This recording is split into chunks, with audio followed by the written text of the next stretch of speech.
வாங்குவதற்கான ஏற்பாட்டை செய்யுங்கள், அவர்களை சமாதானப்படுத்தி அந்த இடத்தை வாங்குவதற்கான நடவடிக்கை எடுங்கள் என்று சொன்னார்கள். நாங்கள் உடனடியாக வந்து அதிகாரிகளும் நாங்களும் ஒவ்வொரு விவசாயினுடைய வீட்டிற்கும் அந்த நில உரிமையாளருடைய வீட்டிற்கும் நேரடியாக சென்றோம்.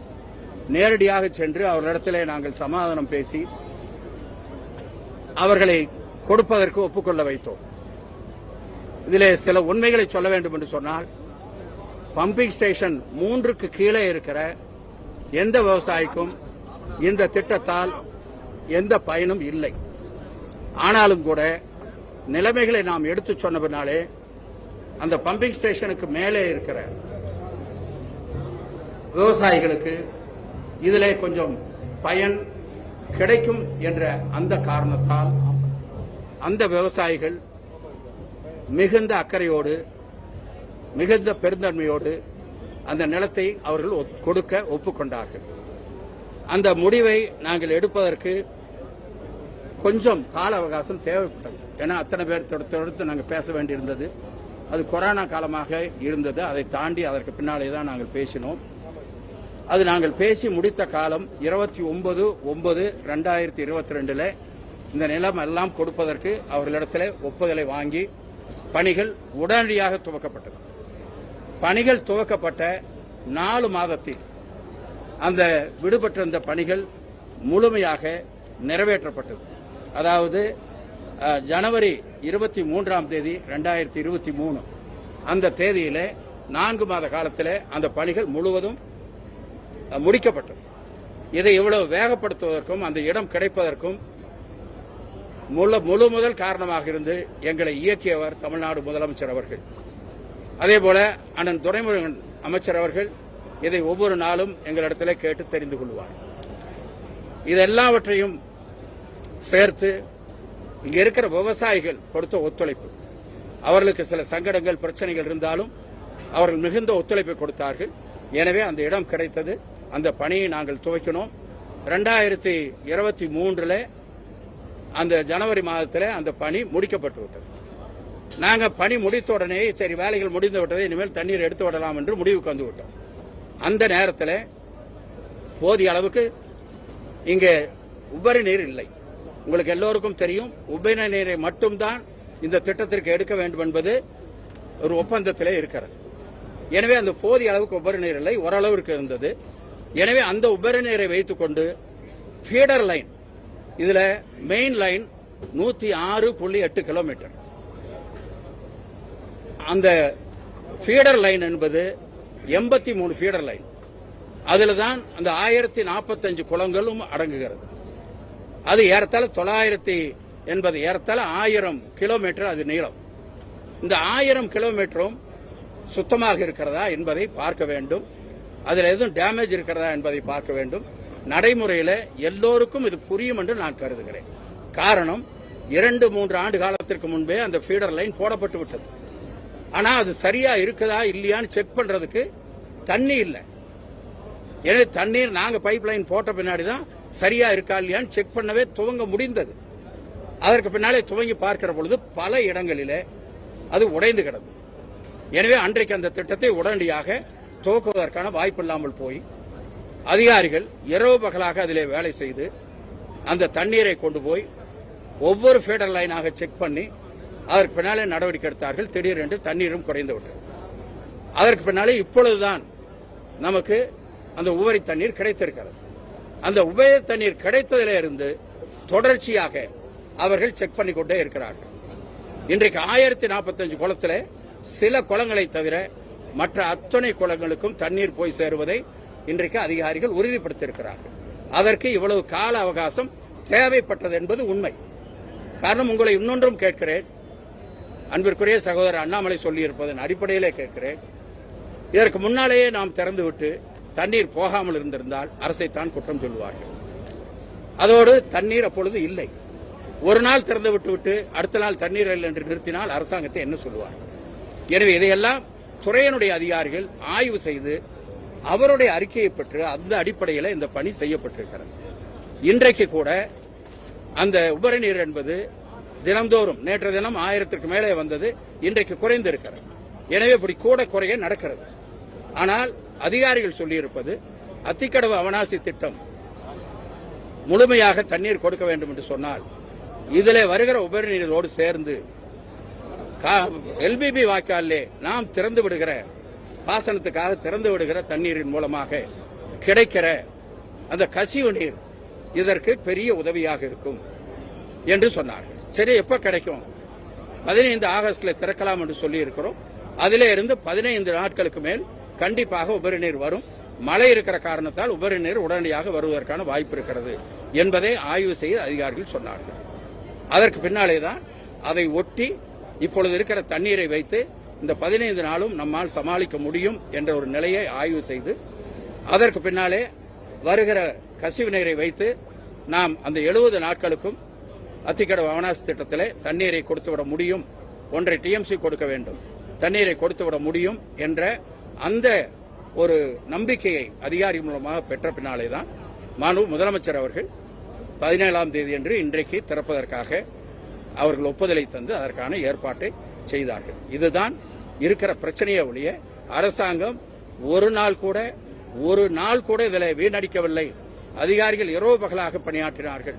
மாவட்ட ஆட்சித்தலைவர்கள் தொடர்ந்து சம்பந்தப்பட்ட அதிகாரிகளை அழைத்து வாரம் ஒரு முறை 2 முறை அவர்களோடு ஆய்வு செய்தார்கள். அவரிடத்தில் நிலைமைகளை கேட்டறிந்தார்கள். இதையெல்லாம் நாங்கள் நேரடியாக பார்த்தோம். அதேபோல விவசாயிகள் அவர்களுக்கு இழப்பீடு வருவதற்கு கொஞ்சம் காலதாமதம் ஏற்படும் என்று தெரிந்தும் கூட இல்லை, நீங்க வேலையை செய்ய சொல்லுங்க என்று சொன்னார்கள். எனவே அவர்களுக்கெல்லாம் இந்த நேரத்திலே நன்றி சொல்வது எங்களுடைய தலையாய கடமை. அதேபோல இந்த திட்டம் வர வேண்டும் என்று எத்தனையோ விவசாயிகள், எத்தனையோ அமைப்புகள் தொடர்ந்து அவர்கள் அதற்கு அழுத்தம் கொடுத்துக் கொண்டிருந்தார்கள். அவர்களுக்கும் இந்த நேரத்திலே நாங்கள் நன்றியை சொல்ல வேண்டும். அது மட்டுமல்ல, இப்படி ஒரு திட்டத்தை கொண்டு வர வேண்டும் என்று முதலாக யோசித்ததே முத்தமிழறிஞர் கலைஞர் அவர்கள். அரசியலுக்காக சொல்லவில்லை, அது இயற்கையாக எல்லோருக்கும் தெரிந்த ஒன்று. எனவே அவரையும் இந்த நேரத்திலே நாம் நினைக்க கடமைப்பட்டிருக்கிறோம். அதேபோல இந்த நிகழ்ச்சிகள் போராட்டங்கள் நடக்கிற பொழுது தளபதி அவர்கள் அப்பொழுது எதிர்க்கட்சியில் இருந்தார், வந்து அந்த விவசாயிகளுக்கு நம்பிக்கை கொடுத்து விட்டு போனார். எனவே இதையெல்லாம் எதற்காக சொல்லுகிறேன் சொன்னால் அரசியலுக்காக அல்ல. நாங்கள் இந்த என்பதிலே மிகுந்த அக்கறை இருந்தார்கள் என்பதை பதிவு நான் சொல்லுகிறேன். என்னுடைய அன்பிற்குரிய சகோதரர் அண்ணாமலை சொல்லுகிற பொழுது கூட நாங்கள் போராட்டம் அறிவித்த காரணத்தால் தான் இன்றைக்கு தண்ணீர் திறக்கப்படுகிறது என்று சொன்னார். அது நம்ம தப்பு, அப்படி இல்லை. தண்ணீர் வந்த காரணத்தால் தான் இன்றைக்கு திறக்கப்படுவதற்கான நடவடிக்கை எடுக்கப்படுகிறது. ஒருவேளை இந்த தண்ணீர் 10 நாளைக்கு முன்னாலே கிடைச்சிருந்தா திறந்திருப்போம், இல்ல இன்னொரு 20 நாளைக்கு பின்னாடி தான் கிடைக்கும்ங்கிற நிலைமை இருந்தாலும் அப்படிதான் திறந்திருப்போம். இன்றைக்கு தண்ணீர் கிடைத்திருக்கிறது. இதிலே 1000க்கு மேல போச்சு, இன்னைக்கு வந்து அது 1000க்கு கீழே குறைஞ்சிருக்கு. இருந்தாலும் கூட கசிவு நீரை எதிர்பார்த்து நாங்கள் இதை செய்கிறோம். எனவே இதில் அரசாங்கம் முறையாக செய்திருக்கிறது. நிலம் கையகப்படுத்த ஏற்பட்டதை ஒழிய அதற்கு பின்னாலே feeder line 83 feeder line 1000 kilometre பழுதுகளை சரிபார்ப்பதற்கு எவ்வளவு கடுமையான வேலை என்பதை மனசாட்சியுள்ள எல்லோரும் ஒப்புக்கொள்வார் என்று நான் கருதுகிறேன். எனவே அந்த வகையில் இந்த அரசாங்கம் இதிலே நடவடிக்கை எடுத்திருக்கிறது என்பதை நான் உறுதிப்படுத்திக் கொள்கிறேன். அடுத்து இன்னொன்று முக்கியமானது, விவசாயிகளுக்கு இழப்பீடு கொடுக்கும். இது ஒரு புதுவிதமான திட்டம். இதுவரை ஒரு நிலத்தை கையகப்படுத்துவது, அக்வயர் பண்ணுவதுதான் ஒரு நடைமுறையில் இருந்தது. இந்த யூஸ் பண்ணி பயன்படுத்திக் கொள்வதற்காக மட்டும் அனுமதியை விவசாயிகளிடத்திலே நாம் காரணத்தால் அதை பற்றி பலவிதமாக ஆலோசித்து விவசாயிகளோடு நடவடிக்கை எடுத்து அதற்கு ஒரு காலதாமதம் ஏற்படுவதற்கான சூழ்நிலை ஏற்பட்டது. அந்த முதலமைச்சர் அவர்கள் நான் திறக்கிற பொழுது விவசாயிகளுக்கு அந்த இழப்பீடு போய் சேர்ந்தாக வேண்டும், என்ன செய்வீர்களோ தெரியாது என்று எங்களுக்கு 4 நாளுக்கு முன்னாலே சொல்லிவிட்டார்கள். அதற்கு பின்னாலே மாவட்ட ஆட்சித்தலைவர் அதற்கான நடவடிக்கை எடுத்து அந்த பட்டியல் அனுப்பப்பட்டு அவர்களுக்கு எவ்வளவு இழப்பீடு, எவ்வளவு பேருக்கு கொடுக்கப்படும், மொத்த தொகை எவ்வளவு, இதையெல்லாம் கணக்கிட்டு இன்றைக்கு அந்த பணம் ஒதுக்கப்பட்டு விட்டது. அதற்கான அரசாணை வெளியிடப்பட்டு விட்டது. மிக விரைவாக அவர்களுக்கு அந்த பணம் கொடுப்பதற்கான நடவடிக்கை எடுக்க இருக்கிறார்கள். துவங்கிய சில நாட்களிலேயே அந்த பணம் கொடுக்கப்படும். இதிலே சில விவசாயிகள் மட்டும் ஒப்புதல் கொடுக்காமல் இருந்தார்கள். அவர்களுக்கு அந்த பட்டியலில் சேரவில்லை. இப்பொழுது அவர்கள் அந்த ஒப்புதலை தந்திருக்கிறார்கள். சில பேர்த்தை தவிர மற்றவர்கள் அத்தனை பேரும் அந்த ஒப்புதலை தந்திருக்கிறார்கள். இப்பொழுது அரசாங்கத்திற்கு அது தனி தாக்கீதாக அனுப்பப்பட்டு புது ஜீவோ, அதற்காக தனி ஜீவோ ஒன்று வருகிறது, பணம் ஒதுக்கப்படுகிறது. அதுவும் விரைவாகவே இவரோடு சேர்த்தே கொடுப்பதற்கான நடவடிக்கை எடுக்கப்பட்டிருக்கிறது. இதுல அந்த ஒப்புதலுக்கு வராமல் இருக்கிற மிக குறைந்த விரல் விட்டு எண்ணக்கூடியவர்கள் தான் வராமல் இருக்கிறார்கள். எனவே அவர்களிடத்திலையும் பேசுகிறோம். எனவே முழுமையாக அந்த முழு பிரச்சனையும் தீர்க்கப்பட்டுவிடும் என்பதை இந்த நேரத்திலே நான் திட்டவட்டமாக தெரிவித்துக் கொள்ள விரும்புகிறேன்.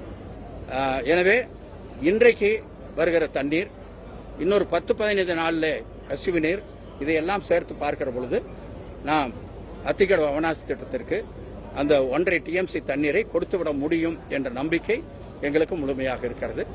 அந்த விவசாயிகளுக்கு ஏற்கனவே டெஸ்ட்லாம் எடுத்து ஓரளவுக்கு தண்ணீர் போயிருக்கிறது. எனவே அந்த விவசாயிகளை பாதுகாக்க வேண்டிய கடமை, பொறுப்பு அரசாங்கத்திற்கு இருக்கிறது. அதே நேரத்தில் இந்த அத்திக்கடவு அவனாசி திட்டத்திற்காக தண்ணீர் எடுக்கிற பொழுது மற்ற விவசாயிகளுக்கு ஒரு சிறிய பாதிப்பு கூட இல்லாமல் அவருடைய உரிமை எந்த காரணத்தை கொண்டு பாதிக்கப்படாமல் பார்த்துக் கொள்ள வேண்டும் என்றும் மாண்பு முதலமைச்சர் அவர்கள் எங்களுக்கு சொல்லியிருக்கிறார்கள். அதில் அதிகாரிகளும் மாவட்ட ஆட்சித்தலைவர்கள், அந்தந்த மாவட்டத்தை சார்ந்த 3 மாவட்ட ஆட்சித்தலைவர்களும் அதில் மிக கவனமாக இருந்து, ஏனால் இது ஒரு விவசாயிகளுடைய பிரச்சனை என்பது எப்பொழுதுமே ஒரு சென்சிட்டிவான பிரச்சனை, அதில் மிகுந்த அக்கறையோடு அவர்கள் செயல்படுகிறார் என்பதை நான் தெரிவித்துக் கொள்ள விரும்புகிறேன். இவ்வளவு நடவடிக்கை எடுத்த மாண்பு முதலமைச்சர் அவர்களுக்கு நான் இந்த 3 மாவட்டத்துடைய சார்பாக நாங்கள் அத்தனை பேரும் அவருக்கு நன்றியை தெரிவித்துக் கொள்கிறோம். இன்றைக்கு துவக்கி வைக்கிற பணியை மட்டும் அவர் செய்யவில்லை. ஆட்சி பொறுப்பை ஏற்றதிலிருந்து இதை ஒவ்வொரு நாளும் கண்காணித்து பல நடவடிக்கைகளை எடுத்தார் என்பதற்காக அவருக்கு நாங்கள் நன்றி தெரிவிக்க கடமைப்பட்டோம்.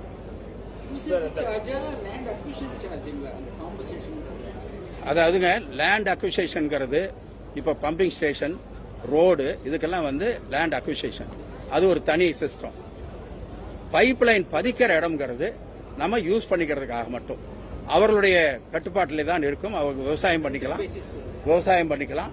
அதுல என்னென்ன செய்யக்கூடாது, கட்டிடம் கட்டக்கூடாது, அந்த பைப் லைனை பாதிக்கிற மாதிரியான நிலங்கள் அதுல பயிரிடுறது பாதிக்காத அளவிற்கு விட வேண்டும். இல்ல, அது மொத்தமாக கொடுக்கப்படுகிறது.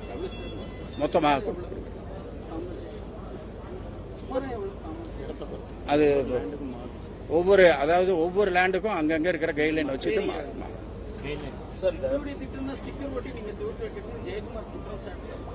ஏதுங்க ஏங்க தண்ணி இங்க நான் இப்பதான் இவ்வளவு நேரம் சொன்னேன், கீழ இருந்து மேல எடுக்கிறதுக்கு ஒண்ணுமே இல்ல. டிராபிக் ராமசாமி இல்லைங்கிற தைரியத்தில் சொல்றாரு. கீழே பைப் லைன் போடுறதுக்கு உண்டான இடத்தையே எடுக்காம விட்டாங்க. எங்க முதல்ல எடுக்கணும்? ஒரு வீடு கட்டுறதா இருந்ததுன்னா முதல்ல பவுண்டேஷன் தானே போடணும். நான் 10வது மாடி கட்டிட்டு பவுண்டேஷன் போட்டுட்டு இருக்காங்கன்னு இப்ப சொன்னா நியாயமா? அவரு சொல்லுவார், தம்பி எப்பவுமே அப்படித்தான் அவர் சொல்லுவார். அப்புறம் அரசு நிகழ்ச்சி, இந்த அரசு நிகழ்ச்சியில பிஜேபி கட்சியை சேர்ந்த நிர்வாகியை கூப்பிட்டு ஸ்டேஜில் நிக்க வச்சிருக்கீங்க அப்படின்னு சொல்றாங்க. இல்ல, இதுல யாரையும் கூப்பிட்டு ஸ்டேஜில் நில்லுங்க வேண்டான்னு சொல்லல. அதிகாரிகளும் அமைச்சர்கள் மற்ற உறுப்பினர்கள் அப்படித்தான் நின்னாங்க. மற்றவங்க வந்த பொழுது அந்த இடத்துல ஸ்டேஜில் இல்ல, கீழே நின்னாங்க. அதை அந்த நேரத்தில் அது வேண்டான்னு சொல்றது.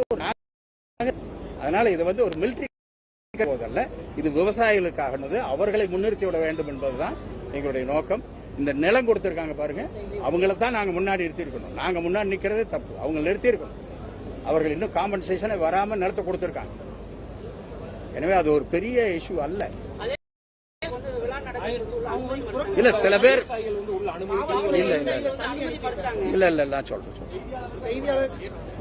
நான் சொல்றேன் எங்களை கூட கொஞ்சம் தள்ளிட்டாங்க. இடம் இல்லைங்க, அங்க என்னங்க பண்றது? நீங்க பாக்குறீங்க, உள்ள பம்ப் ஓடிட்டு இருக்கு. அந்த இடத்துல போய் ஒரு ஆபத்து ஆயிடுச்சுன்னா நீங்க எங்களை எல்லாம் விட்டுட்டு அதைத்தான் எடுப்பீங்க. அதை பாதுகாக்க வேண்டிய நிலைமை அங்க இருக்கிற காவல்துறைக்கு வந்தது. யாரையும் வேண்டான்னு தடுக்கணுங்கிறதுக்காக இல்ல, உள்ள இடம் அவங்களுக்கு பக்குவமாக எடுத்து அவங்க 1045 ஏதாச்சும் சில குளங்களை தவிர அத்தனைக்கும் தண்ணீர் போகிறது. இன்னொரு 2 நாள்ல அந்த சில குளங்களும் நிரப்பப்பட்டு இன்னொரு அநேகமா மேக்சிமம் 1 வாரம் எடுத்துக்கலாம். இந்த 1 வாரத்திற்குள் 1045 குளத்துக்கும் தண்ணீர் கண்டிப்பாக போய் சேரும். சார், நீங்க 10-15 நாள் திட்டம் நடைமுறைப்படுத்தி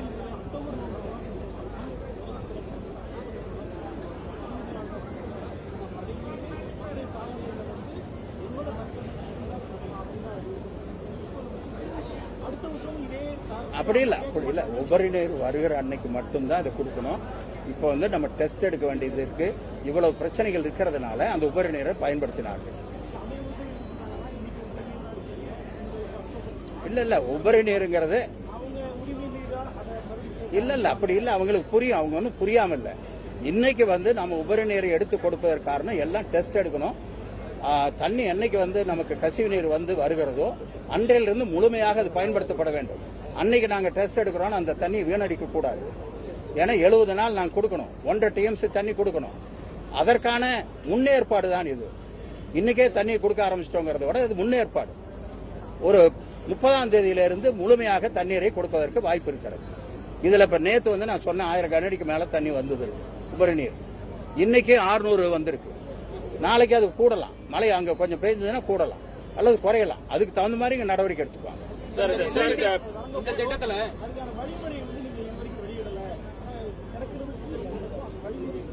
இல்ல அது வழிமுறைகள்லாம் ஏற்கனவே இருக்குங்க. எல்லா வழிமுறைகளும் அப்படி இல்ல, எல்லா வழிமுறைகளும் இருக்கு. ஒரு டெஸ்டுக்காக ஓபன் பண்ணும் போது இருக்கிறத நீங்க வந்து அது வழிமுறை அடையாளமாக எடுத்துக்கொள்ள கூடாது. இந்த திட்டத்துல ஒரு 1500 குளம் விடுபட்டிருக்கு. இதுக்கு அடிஷனலா பக்கத்துல இடம் இருக்காது போடணும் அப்படின்னு சொல்லிட்டு விவசாயிகள் தரப்பு அதாவது குளம் விடுபட்டிருக்குங்கிறது எங்களுக்கும் தெரியும். நாங்களே சொல்லியிருக்கோம். முதல்ல இந்த திட்டத்தை பொறுத்தவரை இந்த கெப்பாசிட்டி இதுக்கு மேல வந்து குளத்துக்கு கொடுக்க முடியாதுங்கிற நிலைமை அதிகாரிகள் சொல்லுகிறார்கள். இந்த 1045 குளத்துக்கு கொடுக்கிற அளவுக்கு தான் பைப் அமைக்கப்பட்டிருக்கிறது. அதுக்கு தான் மோட்டார் வைக்கப்பட்டிருக்கிறது. அதற்கு தான் தண்ணீர் எடுக்கப்படுகிறது. ஆமா, அது கூடுதலாக கொடுக்க வேண்டியதற்கு கண்டிப்பாக அதை கொடுக்க வேண்டும் என்பதுதான் எங்களுடைய விருப்பம். முதலமைச்சர் அவர்கள் அதைத்தான் நினைக்கிறார்கள். எனவே அதற்கு தனி திட்டம் தேவைப்படுகிறது. எனவே அதை பற்றி தனியாக ஆய்வு செய்து முடிவெடுக்கப்படும்.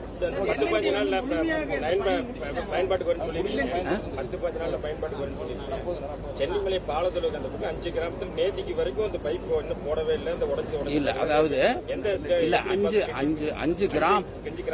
5 கிராமங்கிற கணக்கு இல்லைங்க. ஒரு ஃபீடர் லைன், அதுல 5 குளம் இருக்கலாம், 6 குளம் இருக்கலாம். அந்த ஃபீடர் லைன்ல எங்கேயாச்சும் உடஞ்சிருந்ததுனாக்க அது லீக்கேஜ் வருது, அதை கொண்டு போக முடியல. இல்ல சார், பைப்பே அந்த இடத்துல அல்ல, அதெல்லாம் அது கல்வெட்டு மினிஸ்டர் சொல்றாங்க இல்லையா, கல்வெட்டு இந்த மாதிரி வந்து சில பைப் லைன் வேற பைப் லைன் போடும்போது உடஞ்சிருக்கு. அது மாதிரி இருக்கிறது சிலதுதான்.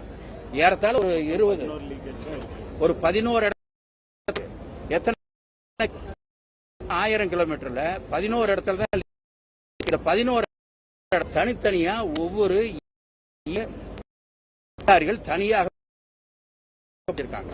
அதனால அது விரைவாக ஒரு ஆனா 1000